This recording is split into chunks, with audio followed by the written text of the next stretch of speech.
Friends, இன்றைக்கி நம்ம என்ன பார்க்க போகிறோம்னா கேஸ் 4 பற்றி பார்க்க போகிறோம். கேஸ் 4ல் ஃபங்க்ஷன் வந்து எப்படி இருக்குன்னா பவுண்டடாக இருக்கும். ஃபங்க்ஷன் வந்து ஃபைனைட்டாக இருக்கும், ஆனால் இன்டர்வலும் ஃபைனைட்டாக தான் இருக்கும். ஆனால் சில இடத்துல அதாவது ஃபஸ்ட்டு இது வந்து சேமாக இருக்காது. இது வந்து எக்ஸாம்பிள் பார்க்கும்போது இந்த பாருங்க, இப்போ இங்கே 0 சப்ஸ்டிட் பண்ணும்போது என்ன ஆகும், 1/0 இன்ஃபினைட் ஆகிடும். லோயர் லிமிட் வந்து இதில் வந்து அப்ளை பண்ண முடியாது. அப்போ அந்த மாதிரி நேரத்தில் நம்ம என்ன செய்வோம், ஃபங்க்ஷன் வந்து பவுண்டடாக இருக்குது, ஆனால் லிமிட்டு A to B ஃபைனைட்டாக தான் இருக்குது, எந்த இடத்துலையும் இன்ஃபினைட் வரல.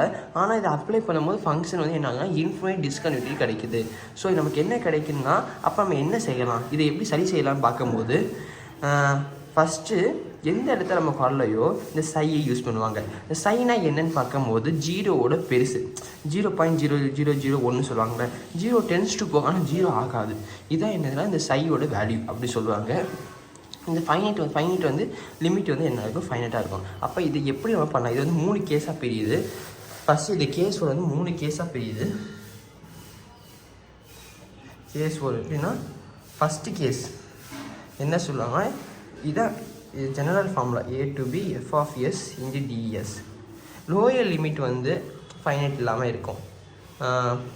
அப்போ என்ன செய்வாங்கன்னா A plus I into B f of s into dsன்னு வரும். இது அப்பர் லிமிட் வந்து ஃபைனைட் இல்லாமல் இருக்கும். A அப்போ என்ன பண்ணுவாங்க, B minus I போடணும், f of s into ds. இப்போ நடுவில் இது வந்து செகண்டு. இந்த ஆடு பார்க்கும்போது நடுவில் ஏதாச்சும் ஒரு பாயிண்டில் ஃபைனைட் இல்லாமல் இருக்கும். எக்ஸாம்பிளுக்கு சிங்கிற பாயிண்டில் ஃபைனைட் இல்லைன்னு நினச்சிக்கோங்கவே. இப்போ எப்படி பிரிக்கணும்னா சின்னு பிரிப்போமா, அதுக்கப்புறம் சிஏன்னு பிரிப்போம். மேலே வந்துச்சா என்ன பண்ணுவோம், -i போடுவோம், கீழே வந்தால் +i போடுவோம். f of s into ds f of s into ds வரும். இது எப்படி போட்டால் A + M போடல, இங்கே B - M போடலன்னு தெரியுமா. ஃபஸ்ட்டு இங்கே ஒரு இன்டர்வலாக பிரிச்சுக்கோங்க. இது A, இது பின்னு பார்த்துக்கோங்க. ஏக்கு முன்னாடி உள்ளது என்ன சொல்லுவாங்க, ஏ வராது. அப்போ ஏக்கு முன்னாடி A + I சொல்லுவாங்க. பி வராது, ஆனால் பிக்கு பின்னாடி உள்ளது என்ன சொல்லுவாங்க, B - I சொல்லுவாங்களா. அப்போ அதனால தான் A + I B - I வருது. இதுதான் 3 கேசஸ். இந்த 3 கேசஸ்ஸு இந்த புக்கில் தெளிவாக எக்ஸ்பிளைன் பண்ணியிருக்காங்க, பார்ப்போம். இப்போ இதுக்கு ஏதாச்சும் எக்ஸாம்பிள் பார்க்கணுன்னா, எக்ஸாம்பிளுக்கு 0 to 1 1/s 0 போடும்போது என்ன ஆயிரும், 1/0 இன்ஃபினிட் ஆகிடும். அதே இது 0 to 1 1 - s 1/0 ஆயிரும், இன்ஃபினிட் ஆகிடும். இங்கே இதில் 1 to 1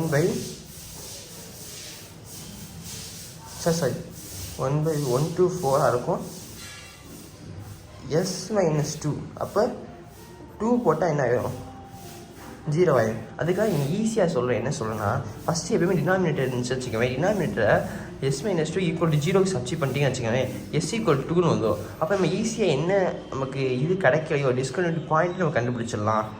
இப்போ நம்ம வந்து ஸ்டேட்மெண்ட்டுக்குள்ளே போவோமா. இதை சொல்லும் போது என்ன சொல்லியிருக்காங்க, ஆர்பிட்ரரி இன்டர்வல்னா மாறக்கூடிய இன்டர்வல்னு அர்த்தம். Limit lower limit has the only one point, the infinite discontinuity f of s in a, b. Suppose f of s bounded and integrable in arbitrary interval a plus psi, b.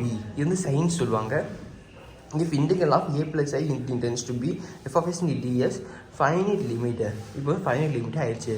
அப்போ டினோட்டர் வந்து limit does not exist. இப்படி இருந்தால் limit does not exist ஆகலை. இப்படி தான் limit வந்து finite limit வந்து நமக்கு கிடச்சிருக்கு அப்படின்னு சொல்கிறாங்க. இது வந்து நான் கன்வெர்ஜென்ட், இது வந்து கன்வெர்ஜென்ட். புரிஞ்சா. இதே மாதிரி எல்லாத்துக்கும் இதில் பார்க்கும்போது பார்த்துக்கோங்க, ஏயோட சி வந்து பெருசாக இருக்கும், சியோட பி வந்து சிறுசாக இருக்கும். ஓகேவா, பார்த்துக்கோங்க. லிமிட் சப்ஸ்டிட் பண்ணியிருக்காங்க. லிமிட் சை டென்ஸ் டு 0ன்னு சொல்லிட்டு லிமிட்டே சப்ஸ்டிட் பண்ணணும். சம்ஸ் பார்க்கும்போது உங்களுக்கு நல்லா புரியும்.